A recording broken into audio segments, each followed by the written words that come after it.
spin could not have come at a worse time for Matt Kenseth, because they had not made their green flag 2-tire stop, and the laps are going to expire on segment 1.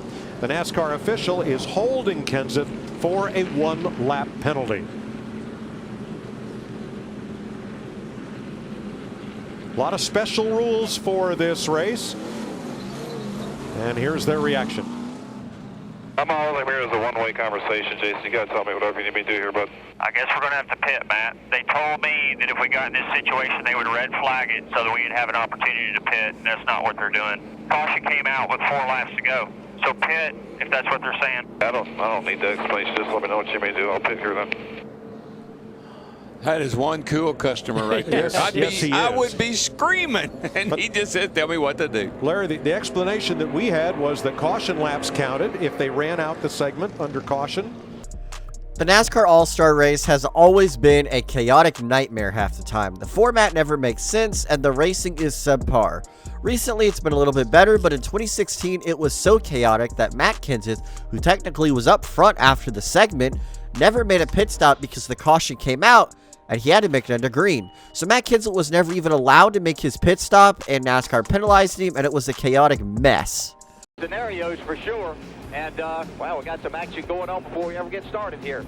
But it's going to be interesting to see how it plays out. We think we know what we want to do if we can just make all of that happen. Yeah, we had a couple of guys get together coming down for the signal. 1 lap to go, DJ. Yeah, it looked like Mark was trying to warm up his tires and maybe got a little loose and came over into the 48. So I don't know if there's any damage, but we'll have to see what happens. Wow, that's weird. That is weird. And the top 2 guys in the championship before we even get started. And as I said, there is damage. I saw damage to the right front tire, right front fender. Let's see what we can tell what might have happened. Well, you see Mark on the outside, front row. Left front down so far that the tire hit the fender there, Mark. That wasn't it, buddy. It was mechanically bound. It was locked. It wasn't a fender. What in the world? I have no idea. He's talking like the way he's talking to Ben Leslie is all of a sudden it just locked up. He was turning it left, and it would not turn back to the right. It just locked up. This is something you never expect to see. At Talladega, you always expect to either win the race or be wrecked. It's how it is. But imagine being wrecked before the race even started. And what was extremely unfortunate were these were 2 of the top championship contenders, Jimmie Johnson and Mark Martin. Apparently something in Martin's car would break and he would hit Jimmie Johnson with about 1.5 laps left before they went green. Chad Knaus, Jimmie Johnson's crew chief, pleaded with NASCAR officials to let them wave off the start of the race and let them come to pit road and fix their race car. NASCAR was going to do no such thing, and even Mark Martin had to relinquish second place and bring his car down pit road right as the race started, losing so many points as the race got going. Unfortunately for Jimmie Johnson, his day would get even worse, being caught up in multiple wrecks. Has gone, and we see the 2 of Love into the wall now. Blew a right front tire. He talked about having a vibration prior to this restart. They were afraid to pit because they were going to run out of tires. And he was pushing hard, and he blew a right front tire right in the middle of 3 and 4. Coming to the final lap of the completion of one of the stages at Iowa in 2024, Jesse Love would pop a tire and make extreme hard contact with the outside wall. His day was over. As the tow truck would come to tow him away, something unbelievable would happen, and you just have to watch to find out. Very thankful for him to be here. And again, we're saving Steve's voice for tomorrow. He was with us yesterday in practice, a little bit of an issue. Lost the voice, but taking a little break. So we do thank DJ for stepping in. Double duty. You were on the pre-race show, and now you get to call the Xfinity Series race with us. Well, I appreciate you having me, and we'll look forward to hearing Stevie tomorrow and getting all. Oh, and we got a fire. Yeah. Yeah, it's when you could be an oil line, could be brake fluid. Most likely from that, it's not brake fluid. I don't think. I think it's either fuel or oil, most likely. But they're trying to get the tow truck away from this car right now. Yeah, that's as far as they're taking him. Yeah. Might not be where they wanted that car to go, but you see the fire was extinguished.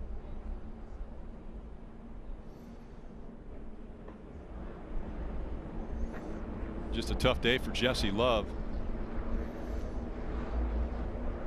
Tough day for quite a few drivers, actually. Allmendinger into the wall. Eric Jones had a mechanical issue. Perkins is out. Van Gisbergen also.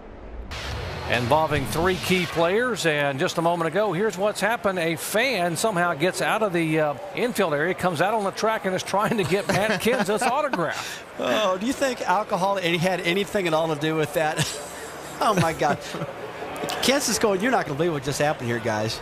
He jumps over the guardrail, runs back up, and then gets apprehended here. Yeah, he might get a free ride home.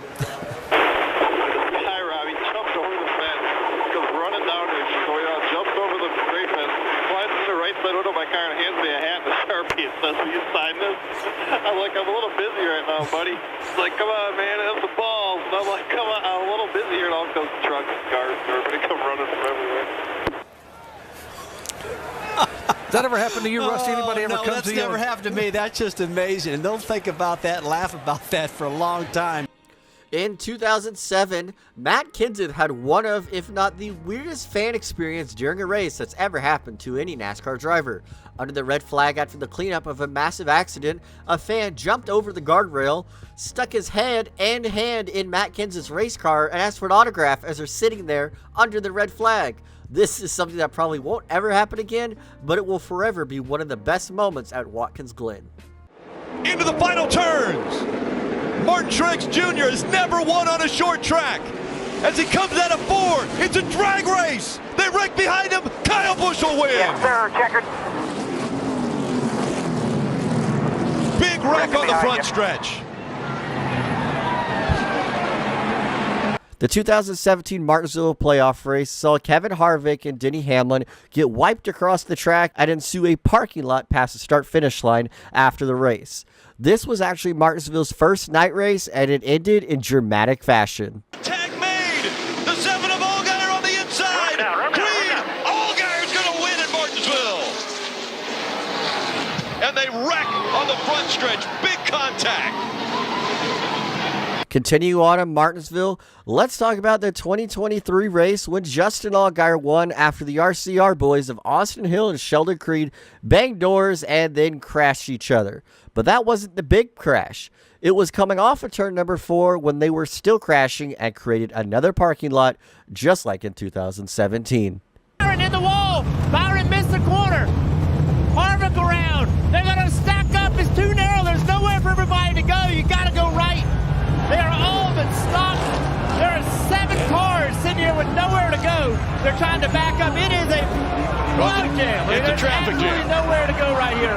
Traffic jam on Jackson Street or Jackson Drive. And so they knew this was going to happen. You hear the fans yelling. The inaugural race at NASCAR for Chicago had to have something big. Rain was already in the area, and it was raining, and it was a horrible situation for NASCAR, but they made the best of it. They put rain tires on and let them go. But unfortunately, when you're racing a street course and somebody overshoots a corner and somebody freaks out, a parking lot will ensue. And all these drivers clogged the track and everybody was involved. In 2024, Joey Logano lost the race to Austin Dillon after being wrecked. So what does Joey Logano do? He throws a tantrum and drives fast down pit road and almost runs over unofficial Austin Dillon's pit crew members and his family. This resulted in Logano getting a massive fine 2 days later. Gets on the gas. I don't know if it was the left rear getting on the curbing, but instantly spins right here coming to the start-finish line. He was 5th when he spun right there. Was 5th. Jeff, you bring it up. The stage is coming to a close. Gregson leading right now is a huge story. When the 19 cars in the wall over here in the infield. The 9 cars wrecked off. The leader. The leader. Noah Gragson just spun out. All right. Take back what I was saying. 10 car. Ross Chastain into the wall. His windshield wipers are working. Haley right now is out front, and we know his windshield wiper doesn't work either. And remember what's on the plate for these guys. It's a playoff berth. They're trying to continue into this round, and now we see Harrison Burton in the 20. At this point, I would say start tiptoeing. make sure you get to the finish. 7 more laps. Points are going to be awarded. But he also could win this stage and get a playoff point. That would help him advance also if he gets into the next round. Yeah, but I'm coaching him the opposite right now. The finish of this stage is the goal, Jeff. I don't want you to push because you can end up like this right here. Another car heavy in the barriers, and this may bring the caution out. Tommy Joe Martins is stuck in the tire barriers as we see the 6. Oh, there's a couple cars in the fence over there. Ryan, there's another one in the wall. Just dove into the fence. I think they got to throw the yellow here because you got cars sitting there. Austin Hill off the racetrack. Here's the 99 McLaughlin. You got more cars piling into that area. I think it's fair to say grip level's low. Yeah. The caution has come out. You see there, Mills also in the 5. And there's a car you don't even see in that view. Also in the front. Yeah, look at that. There's the 61. Right. Disaster. I've been doing this for a long time, been in this sport for a long time. I've never seen a situation like this. I've never could imagine being a driver where you're thrown, there's so much thrown at you and you have no reference of anything. This is history right here that you're watching. There's just so much water on the racetrack right now. It's pulling up everywhere. The Roval has always been an interesting race. Sometimes it's boring, sometimes it's exciting. But during the NASCAR Xfinity Series one year, a literal hurricane hit the track. Yes, there was a hurricane offshore that was producing a ton of rain in North Carolina, and it happened to be when the NASCAR Xfinity Series was racing at the Roval. So NASCAR put the rain tires on them and let them race, and this was by far NASCAR's first race in a full wet condition. And by wet, I mean a tsunami at this point. This race was so chaotic. They had so many cautions and so many cars that got stuck. I am so glad I got to witness this because I probably won't ever get to see something like this ever again. 3 wide. And look at changing lane. And Benedetto almost got into Logano and holding up Austin Wayne Self. Meanwhile, Colby Howard in the 91 comes by. Is he going to turn him? They're stuck. Tap the brakes, swerve it, bet you They're can. literally stuck. They are stuck together. I've never seen that. I don't think I've ever seen that either. Wow. They're just parked over there in turn 2 at this point. And the caution is out. Well, just when you say I've seen it all, you see something new. That's when the cookie sticks to the pan. And you're like, man, how'd this happen? That's incredible. Yeah, that's like when you. It's like when you tandem draft, at Talladega. We're going there next week. You have the risk of overheating. That is a hot mess over there. I've never seen that. We're going to let them get it sorted out. Robert Huffman hit Dave Stacy coming off turn 2. David Hutto and George Crenshaw were also involved. The recent heavy rains made the grass a skating rink, and Stacy's car slid all the way to the dirt embankment, flipped over it, and amazingly landed on its wheels in Lake Lloyd. Rescue workers waited for the 29-year-old Enon, Ohio driver to clear the cobwebs before he got out. He was taken to the infield care center and released. As we have caution. The 85 of Brent Raymer on fire on the front stretch. A lot of damage to the front of that. You see Brent jumping out of that truck. Boy, I'm glad to see Brent get out of that truck. Well, that's a lot of fire. You're right, Brett. See damage to the 39 of Ryan Sieg. But Brent Raymer, another hard collision. Come in, guys. Get ready to the front of that race truck. Middle view screen, that's Brett coming off of turn number 4. He just caught on fire, just simply caught on fire there. And it looks like it's inside the driver's compartment. Wow. Had to have a fuel line rupture or something like that, Michael. Had to be. Look at all the fire inside that cockpit. And then he hit the wall on top of all that, Phil. That's just so scary. It's so good to see Brett Raymer jump out of that truck. You don't think that engine just hand grenaded, do you? Boy. The 2010 Truck Series race at Charlotte Motor Speedway had a horrible crash with Brent Raymer. He caught on fire down the front stretch, and I guess he slid a little bit in his own oil from the engine that expired and exploded and slid into the outside wall, and the truck burst into flames. Thankfully, he was able to get out of his vehicle, and he was unharmed, but still a very scary accident. Ryan Blaney was already having a tough day as he was pushed out of the groove by Chase Briscoe when battling for 4th position. He was able to regain his track position, but when he was battling Chris Buescher, it all went wrong, and Blaney went off the track.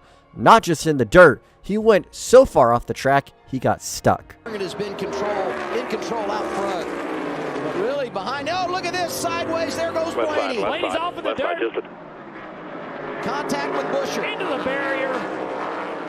We're rolling if we can. Oh, he's high-sided this. He's stuck. Not going to get that 12 car out of there. The 23's around out of turn 2. Caution is out. First one for incident today. Third yellow of the afternoon. The 11 of Antlin. His day continues to get worse.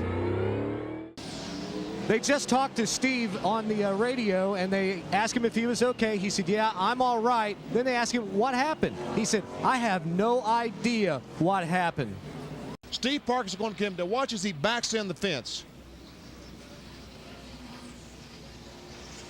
Overturns completely in the air, comes down on all four. Looks like those guys at the X Games, the way they do those skates. Steve Park was one of the NASCAR drivers that everybody had high hopes for, but unfortunately for Park, he got collected in so many accidents, it ended up leading to his career being ended early. Steve Park had such high hopes in the 90s, and in the late 90s, Steve Park was actually good equipment. He was in DI equipment, but these accidents right here just show how unlucky Steve Park is. He ended up flipping over the tire barriers at a road course at Sonoma, something that is extremely uncommon.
Here comes the dive bomb. He's going to try to slide him. He's going to try to slide him. Buescher got loose. Buescher got in the wall.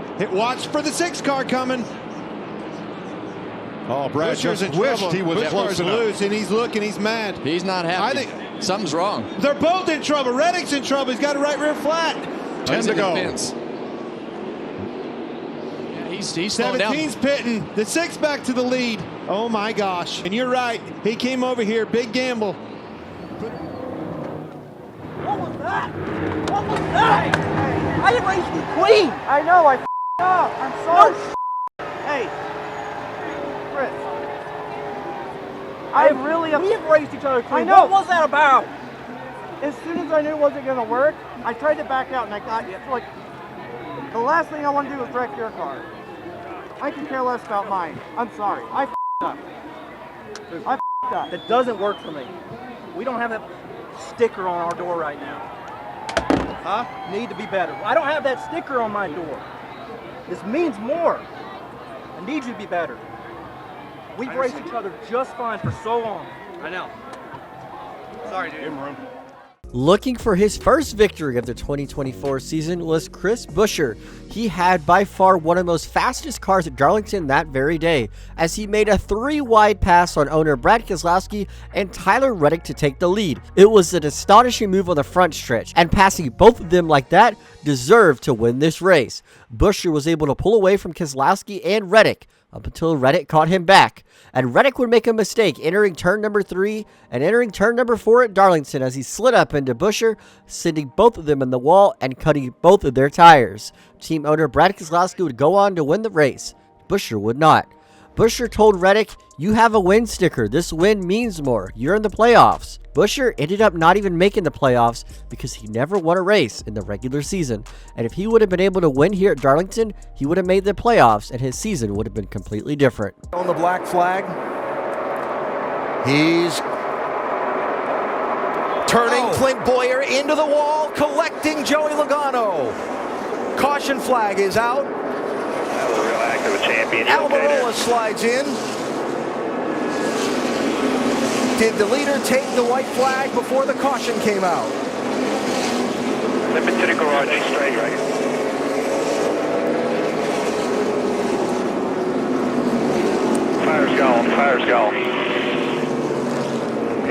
tires back. Late laps Yellow flag retaliation. if you want to stop right there. There's a fire truck that get to you if you stop right there. Jeff has been summoned to the NASCAR hauler for a post-race visit. Well, they said they were going to let him have at it. That's having at it right there. That's a year's worth of frustration. Oh, conflict. The Cruiser in it.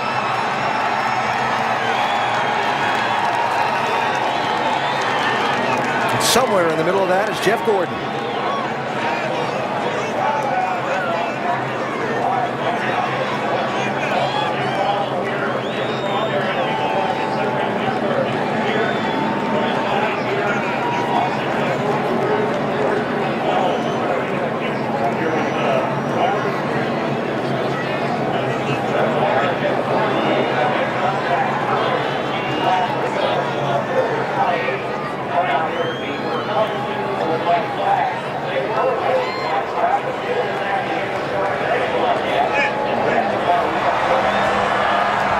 I'm sure Clint Boyer wants his opportunity at this.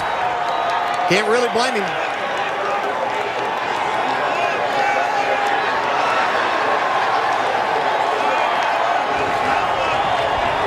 That's stupid.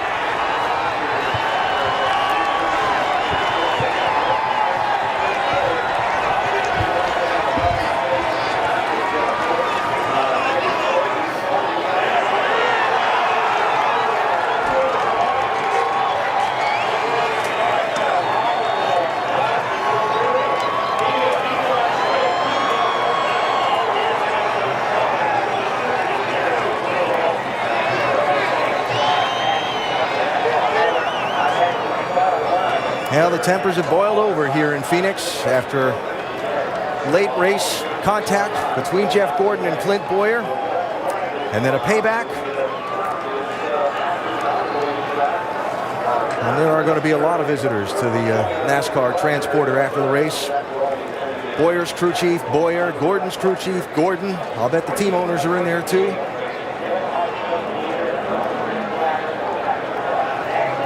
And this cost Boyer a lot. He was going to be third in points, just with still an points opportunity. behind. Yeah, with an opportunity, just a few points behind Jimmy Johnson. He was maybe 7 or 8 points as they were running behind Jimmy Johnson.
To Martinsville, where Jeff Gordon, who has dominated, leading 180 laps this far, has a problem with the right front of his DuPont Chevy. He's hit something hard. Yes, I think something's hit him hard, Mike, because there's nobody around him. Oh, there's your problem. Here's your problem right here. I think a piece of concrete possibly came up and hit Jeff Gordon's car. So something off into turn 3. Something happens right along in there. You see the dust fly up and you see the pieces flying. The track's must have a hole in it right there. Here's a better look. Boom, right there. Wow. Now, the pits have not yet opened under this caution flag. They've been closed for some time, Dick Berggren. Well, Jeff Gordon did say that he thought it was a piece of the racetrack that had come up and hit the right front corner of his race car. He is very unhappy, not surprisingly, behind the wheel of the car, feeling that he is having to pay a penalty for the facility on which he is racing this afternoon. Gordon has led the most laps so far today, currently in second spot. He will pit. He will be bringing that car down on pit road so the crew can take a look at it, make whatever repairs are necessary, but most important, to diagnose the seriousness of the problem on the right front. He said he hit so hard it actually jerked the steering wheel out of his hands when it hit. That had to be quite a chunk. Now we listened in. Just make sure everything is clear and good. We'll be okay. Just make sure everything's clear and good there, guys. Go ahead and change the tires also, right? Simple. We're going to put 4 tires on it. I want to open the hood up and look inside there, make sure it didn't take out anything underneath there. It jerked the wheel out of my hand. And you see that black stuff, all that tar and stuff. They had cracks in the track all around it. They went around and put tar in all those cracks. Clay Campbell said they're going to resurface this thing after the race. So looks like he knew what was anticipating. Darryl, one thing I noticed looking at all these drivers get out of their race car, all of them are soaking wet. Oh, yeah. So, I mean, I'd say to some of them, this is kind of a welcome break. Oh, yeah, this halftime break is falling right in the hands of some of them because they're getting pretty burned up. Dale Jr. looking at the crack in the track. Sounds like a Dr. Seuss book. Dick Berggren? Somebody ran into me. Ricky ran into me. Michael Waltrip, Dale Jr. walking away from the hole in the track at turn 3, and Jeff Gordon is making his case to Mike Helton about, hey, we're going to have to stop, but can I have my track position back? I would say some drivers have bad luck and some drivers have good luck, but there are some times where drivers just have the worst luck possible when they have the most dominant car. Jeff Gordon at Martinsville is king. Nobody can beat him when Jeff Gordon has a good car, but the only way to beat him is for him to have bad luck. And this is what happened in 2004 at Martinsville. Jeff Gordon, one of the dominant cars, would drive into turn number 3 over halfway into the race. When he drove into turn number 3, a piece of the concrete from the racetrack would come up and hit his car. This would damage Jeff Gordon's right front fender and knock the toe out of the car. Under the red flag, when NASCAR was having to fix the track and repair it, he even spoke with Mike Helton, trying to manage any way he could at getting his laps back or even trying to fix his race car under the red flag. But unfortunately for Gordon, under NASCAR's rulebook, he was not able to finish repairing his race car under the red flag, and he had to repair it under the caution flag when the race resumed after they did repairs to the racetrack. It was an abysmal day for Gordon with such high hopes that went downhill really fast. In 2004, Tropicana the Orange definitely got a good marketing placement during the Kyle Busch interview and when somebody was doing their qualifying run. Yeah, the big orange that was on the back straightaway ended up flying onto the racetrack and the inflatable orange went for a ride. It didn't take long for NASCAR to realize there was a freaking orange on the racetrack and they had to delay qualifying and get this off the racetrack so they can continue qualifying for the rest of the field. This has to be one of the wildest things ever. Seen anything like this happen before. Well, now I know what Joliet, Jake, and Elle would have been up to. Now, Todd did get his first lap in at a 30.68, which puts him 15th quickest. If I were him, I'd ask for a do-over. I believe I would too. Well, but hey guys, almost in front of him. This looks like it's going to complete a lap, guys. Hey, it looks like the geniuses in the PR department have thought of a new way to get their product on camera. Is it going to miss the timing lights? Yes! We didn't get a time on it, though. This is the biggest crowd response of the day is for the rolling Tropicana Inflatable. You know what, though, Mike? I think it's going to fail tech. Yeah, I don't think it's going to fit very many templates. Nope. The track truck is coming out to collect it, and it dwarfs the track truck. Watch this. Bet you've never seen that. Yeah, I mean, I'm like you, Mike. I feel like they owe Todd Zegedy a rerun here. Yeah, that's a different one, and that got taken out over the spectator area. A lot of winds advancing with this front. Can you imagine? You're driving around into turn 3, and the spotter says, trouble in turn 4. What is it? I don't know. Never seen but it it's before. big and orange. Guys, Okay. I think this balloon is bound and determined to complete this lap. Yeah, it has a mind of its own. And it's going to ride the fence. I've seen caution flags for a lot of reasons in the last 30 years, but this is a new one.